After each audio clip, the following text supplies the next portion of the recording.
हर हर महादेव। देवों के देव महादेव जी के चरण में प्रणाम करती हूँ, मेरा प्रणाम स्वीकार हो। माता गौरा पार्वती के चरण में प्रणाम करती हूँ, मेरा प्रणाम स्वीकार हो। गणपति ललनमा के चरण में प्रणाम करती हूँ, मेरा प्रणाम स्वीकार हो। सब गुरु भाई बहनों के चरण में प्रणाम करती हूँ, मेरा प्रणाम स्वीकार हो। माता और पिताजी के चरण में प्रणाम करती हूँ, मेरा प्रणाम स्वीकार हो। अपने से बड़े को चरण में प्रणाम करती हूँ, मेरा प्रणाम स्वीकार हो। गुरु भाई बहन, मैं एक कथा सुनाने जा रही हूँ। इस कथा को पूरा सुनिए और रह जानिए। आदि नहीं, आदि सुनने में शिव गुरु का अपमान होती है और पूरा सुनने में ज्ञान, इसलिए कथा को पूरा सुनिए और रह जानिए। हर हर महादेव, घर घर महादेव। गुरु भाई बहन, एक भगवान की भक्त थी। बेचारी भगवान की पूजा करती थी, शिव गुरु के पूजा करती थी। बिना शिव गुरु के पूजा किए हुए उसे दूसरा काम कुछ भी नहीं दिखता था। उसे लगता था भगवान के पूजा में मेरा सब कुछ है।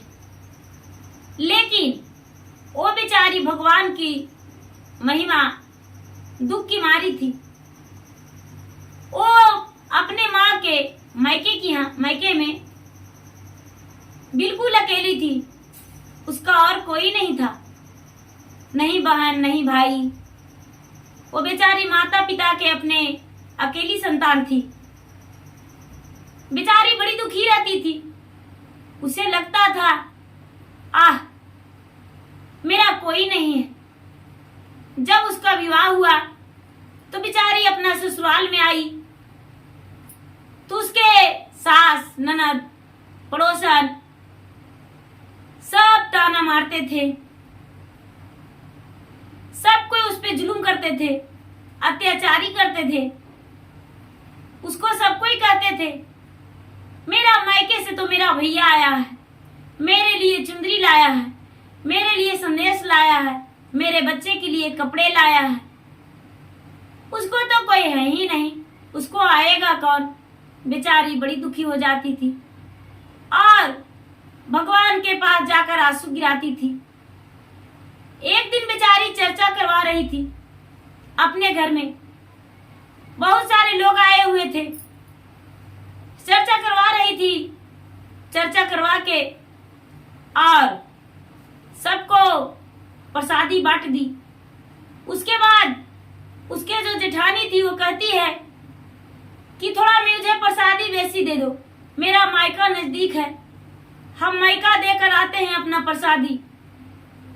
ये बेचारी चुप थी और मन ही मन सोचती है कि हे भोलेनाथ, मेरा मायका तो है ही नहीं, मैं क्या करूं। वो बेचारी क्या कि थोड़ी सी प्रसादी ले ली और एक लोटा में दूध ले ली और बोली कि चले हम भगवान के मंदिर के पास जाते हैं, कोई बालक होगा तो उसे हम प्रसादी दे देंगे। जाते हैं मंदिर से होकर आते हैं, मंदिर के पास कोई न कोई जरूरी होगा। वो बेचारी हाथ में प्रसादी ले ली और मंदिर के पास चली गई। मंदिर के पास जब चली गई तो देखती है कि एक बूढ़ी माता बैठी हुई है मंदिर के पास। बूढ़ी माता पूरा बाल पका हुआ। वो बेचारी देखकर कहती है, बेटी तू कौन हो, कहाँ जा रही हो। ये बेचारी कोई उत्तर नहीं दी और आंखों में आंसू भर ली। बूढ़ी माता जो अम्बे थे बैठे वो कहते हैं, बेटी तूने आंखों में आंसू भर ली पर मेरा बात का कोई जवाब नहीं दी। आखिर कहाँ जा रही हो, मुझे बता दो। माता कहते हैं, लेकिन फिर भी बेचारी कुछ नहीं बोलती है। जब कुछ नहीं बात की, कुछ बात उत्तर नहीं दी तो माता बोले, बेटी मेरा सर में बहुत जुए काट रहा है, मेरा जुए निकाल सकती हो। आंखों के आंसू पोंछकर इन्होंने जुए निकालने लगी। जुआ निकालते निकालते माता ने भी ढेर सारी बातें करने लगे। इन्होंने भी बेचारी अपना प्रस्ताव रख दी कि क्या कहूं, मेरा मायके में मेरा भाई बहन कोई नहीं है माँ। मेरा जेठानी सास ननद मुझे ताना मारते हैं, टोला पड़ोस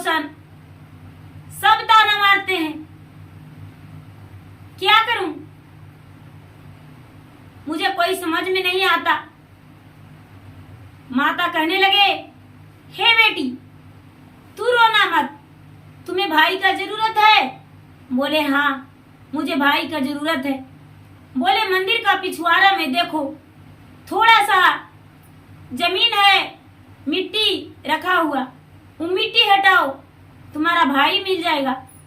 बेचारी मंदिर के पास गई और मिट्टी हटाने लगी। जब मिट्टी हटाने लगी तो देखती है कि सिर्फ वहां नाग का बच्चा है। मंदिर के पीछे जब मिट्टी हटाई तो देख रही कि सिर्फ नाग का बच्चा है, 21 नाग का बच्चा, लगातार एक ही साइज का। सब बच्चा कलवल कलवल हो रहा है। माता अम्बे कहने लगे, हे बेटी जा जा उसे जल पिला दे, दूध पिला दे और प्रसादी उसे दे दे। ये बेचारी माता के जुए निकाल दी। माँ अम्बे के, जगदम्बे कहिए गुरु भाई बहन, अम्बे कहिए या माँ पार्वती कहिए, माता तो वही माता है, चाहे हम लोग जिस नाम से पुकारें। माता कोई और नहीं है, माता तो सब वही है। या तो लोग 9 देवी कहे या तो जितना देवी कहे। 9 देवी जो हैं कोई और तो है ही नहीं। तो ये बेचारी गई देखने तो देखती है कि खाली सर्प का बच्चा है, ले जाकर उसे दूध पिला दिए, जल पिला दी। और माता बोले, देखो बेटी जब तुम्हें कोई भी कष्ट हो तो उसे जाकर दूध पिला देना, तेरा कष्ट सारा कष्ट दूर हो जाएगा। बोली ठीक है माता। ये बेचारी क्या की कि उस दिन से प्रतिदिन लाग ले जाकर नाग के बच्चे का दूध पिलाने लगी। दूध पिलाते पिलाते बहुत दिन बीत गया। दूध पिलाते पिलाते बहुत दिन बीत गया। इसका बच्चा जो था बड़ा बड़ा हो गया, जवान हो गया। सारा लोग कहने लगे इसका बच्चा तो बड़ा हो गया है, इसका बच्चा का विवाह होगा तो इसके घर कौन आएगा इसकी चुंदरी लेकर? इसके घर विवाह होगा तो कौन आएगा? कोई भी व्रत करेगी तो कौन आएगा इसके घर चुंदरी लेकर? हम लोग तो करवा चौथ करते हैं तो मेरा भाई लेकर आता है, इसे कौन लेकर आएगा? सारा लोग अनेकों तरह के सवाल उठा रहे थे। ये बेचारी कुछ नहीं बोलती थी।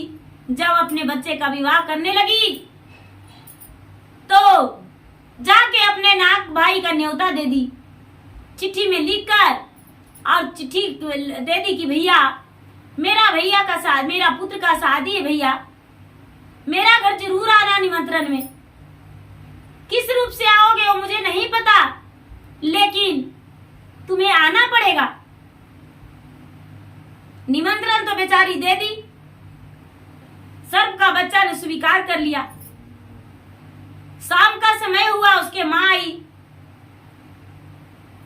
बरसों से उसका बच्चे का दूध पिला रही थी। बोली माँ हम लोग जितने भाई बहन हैं, दीदी ने सबको दूध पिलाती है घर से लाकर, और जल भी पिलाती है। माँ उसका पुत्र का शादी है, हम उसके घर कैसे जाएं? वो जो नागिन थी, वो नाग कहने लगे बेटा उसका भाई बन के जाना और उसका हर खुशियां पूरा करना। नाग ने बोला कैसे माँ? बच्चे लोग कैसे माँ? बोला अरे पुत्र तू तो इच्छाधारी नाग का बच्चे हो, भगवान भोलेनाथ का दिया है। तूने भगवान से बोलो हे भगवान मुझे मनुष्य तन जीव बना दीजिए, तो तू मनुष्य बन जाएगा। जितना जो बच्चा था सब बच्चा भगवान से बोला, सब मनुष्य बन गया। मनुष्य तन से फिर बोला हे भगवान मुझे नाग में बदल दो, नाग में बदल दिया। धीरे धीरे जब उसका वक्त आ गया, जिस दिन शादी था उसका लड़का का, वो वक्त आ गया तो सब भाई ने अपना रूप बदल लिया नाग, और रूप बदल के और सब जाकर बाजार से माँ से मांगकर, माँ ने सोने चांदी रुपये पैसे दी, इच्छाधारी नागिन थी, दी, भोलेनाथ का कृपा था। और ये सब भाई बाजार चला गया और बाजार जाकर अपने बहन के लिए सब अपना अपना पसंद से कपड़ा खरीदा, गहने खरीदा, और गहने खरीद के और शाम के समय में सब पहुंच गया। सारा लोग कहने लगे, अरे उतने बड़े बड़े मोहरी लेकर तुम्हारे घर कौन आए हैं उतना सारा? हमको घर तो 2-4 भाई भी नहीं आया था, तुम्हारे घर तो सब मोहरी लेके आया है, सब कपड़ा लेकर आया है, कौन है? ये बेचारी खुद तंग थी कि मेरे घर इतना आया तो कहां से आया। सबके मोहरी खोल के देखने लगी तो देखती है कि सबके पास गहने, वस्त्र, श्रृंगार सब कुछ है। अपने भाई से पूछने लगी, भैया आप कहां से आए हो मेरे लाज बचाने के लिए? आपको कौन भेजा है? सारा भाई ने जवाब दिया, दीदी हम लोग की कितने वर्षों से तुम लोग पोसी पाली हो, दूध पिलाई हो, आज चिन्ने से इनकार कर रही हो? मैं वही नाग नागिन का बच्चा हूं जिसे तू दूध पिलाती थी। आज तुम्हारे घर में हम खुश करने आए हैं, तूने न्योता भेजी, हम पूरा करने आए हैं। बेचारी बड़ी दुखी थी। ऐसा बात सुनी तो सब भाई को प्रात में जल लेकर, लोटे में जल लेकर, और सबको चरण धोई और सबको भोजन में दूध दे दी गिलास में। सब भाई दूध पी लिए, अच्छा से विवाह हो गया। खुशी खुशी सब भाई ने मिलकर इसका विवाह का आयोजन जो था सब कुछ संपन्न कर दिए। जब विदा होने लगे तो बेचारी सब भाई के लिए सुंदर सुंदर वस्त्र खरीदी और सुंदर वस्त्र खरीद कर और चला दी, पहनाकर अपने भाई को। भाई ने चला गया अपना स्थान पे और जाकर बोला, हे महादेव मेरा नाग रूप बदल दो। मैंने अपना भाई का इच्छा पूरा किया, बहन का श्रद्धा पूरा किया। मैं तो एक सर्प था लेकिन उसका आसरा पूरा कर दिया। सब फिर से नाग हो गया और अपना नाग जोनी में बदल गया। जब बहन कुछ दिन के बाद अपने भाई के पास गई है तो बहन ने देखती है कि सब भाई तो उसी तरह नाग है। उस दिन बोली सब नाग ने, बहन कुछ देर तू मेरे घर इंतजार करो मेरे पास। तूने बरसों से दूध पिलाते आ रही हो, सब मेरा भाई बहन को पिलाई हो। आज हम छोटे हैं, मुझसे बड़े जो है वो भी छोटे थे, सबके धीरे धीरे पोसते पालते आ रही हो। मेरी माँ इंतजार करने को लिए बोली है। वो बेचारी बैठ गई। नागिन आई उधर से हद करते गरजते और इसे बोली, तूने किस लालच से मेरे बच्चे को दूध पिलाती थी, मुझे बता।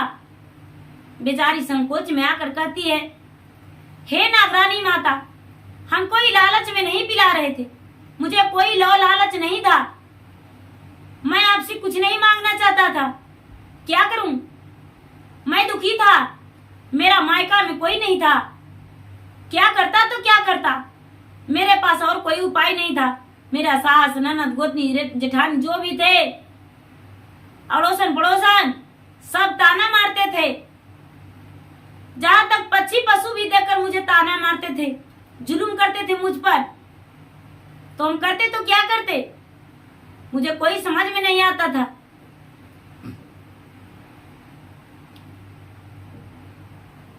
घर के गोतीनिया, बगल के पड़ोसीनिया, जुलुम करे ना, नागिन चले न मोर कोई उपाय। जुलुम करे ना, नागिन चले न कौन उपाय। जुलुम करे ना, रोबाते रोबाते गईली भोलेनाथ के मंदिरवा, मिली रे गईले ना, हमरा मंदिर में अम्बे माई। मिली रे गईले ना, हमरा मंदिर में अम्बे माई। मिली रे गईले ना।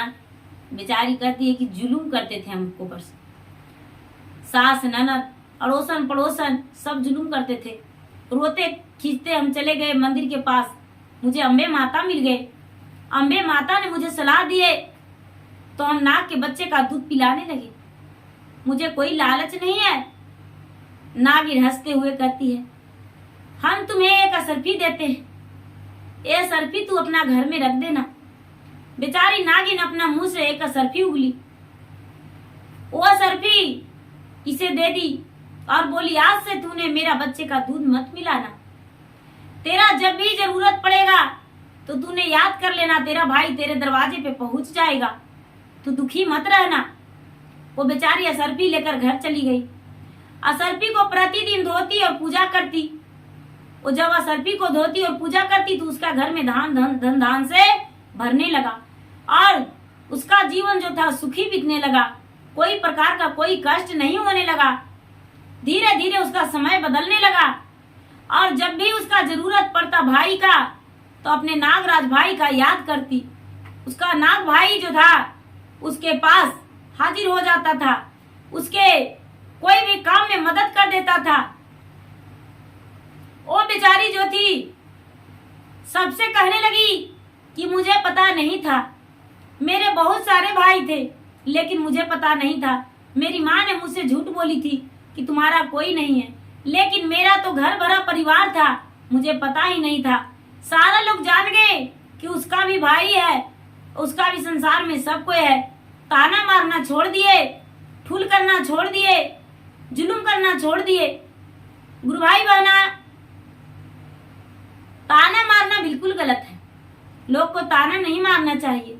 हे महादेव, जैसे बेचारी वो अनाथ थी, उसके कोई परिवार नहीं थे मायका में, मायका से बिल्कुल अकेली थी, उस पे मदद किए। उसी तरह भोलेनाथ अपना दया सब पे बरसाइए और सब पे मदद कीजिए। सबको हर चीज से खुशी दीजिए, सबको सब कुछ से भर दीजिए।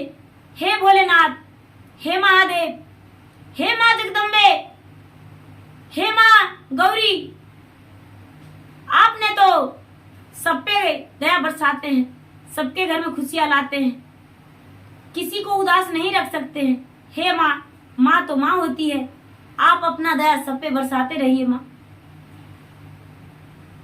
और किसी को कभी संसार में दुखी मत रखिए माता। गुरु भाई बहना, मेरा वीडियो अच्छा लगे तो इसे लाइक कीजिए, शेयर कीजिए, सब्सक्राइब कीजिए। धन्यवाद। हर हर महादेव, घर घर महादेव।